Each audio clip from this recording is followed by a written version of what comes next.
شروع اللہ کے نام سے جو بڑا مہربان نہایت رحم والا ہے۔ یہ لوگ کس چیز کی نسبت پوچھتے ہیں؟ کیا بڑی خبر کی نسبت جس میں یہ اختلاف کر رہے ہیں؟ دیکھو یہ انقریب جان لیں گے، پھر دیکھو یہ انقریب جان لیں گے۔ کیا ہم نے زمین کو بچھونا نہیں بنایا اور پہاڑوں کو اس کی میخیں نہیں ٹھہرایا؟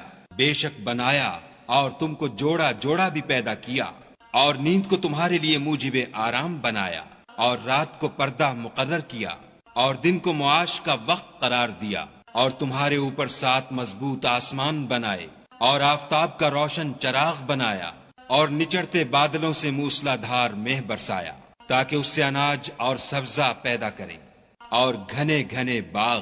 بے شک فیصلے کا دن مقرر ہے، جس دن سور پھونکا جائے گا تو تم لوگ غٹ کے غٹ موجود ہوگے، اور آسمان کھولا جائے گا تو اس میں دروازے ہو جائیں گے، اور پہاڑ چلائے جائیں گے تو وہ ریت ہو کر رہ جائیں گے۔ بے شک دوزخ گھات میں ہے، یعنی سرکشوں کا وہی ٹھکانہ ہے، اس میں وہ مدتوں پڑے رہیں گے۔ وہاں نہ ٹھنڈک کا مزہ چکھیں گے، نہ کچھ پینا نصیب ہوگا مگر گرم پانی اور بہتی پیپ۔ یہ بدلہ ہے پورا پورا۔ یہ لوگ حساب آخرت کی امید ہی نہیں رکھتے تھے، اور ہماری آیتوں کو جھوٹ سمجھ کر جھٹلاتے رہتے تھے، اور ہم نے ہر چیز کو لکھ کر ضبط کر رکھا ہے۔ سو اب مزہ چکھو، ہم تم پر عذاب ہی بڑھاتے جائیں گے۔ بے شک پرہیزگاروں کے لیے کامیابی ہے، یعنی باغ اور انگور، اور ہم عمر نوجوان عورتیں، اور شراب کے چھلکتے ہوئے گلاس۔ وہاں نہ بیہودہ بات سنیں گے، نہ جھوٹ خرافات۔ یہ تمہارے پروردگار کی طرف سے صلہ ہے، انعام متعین۔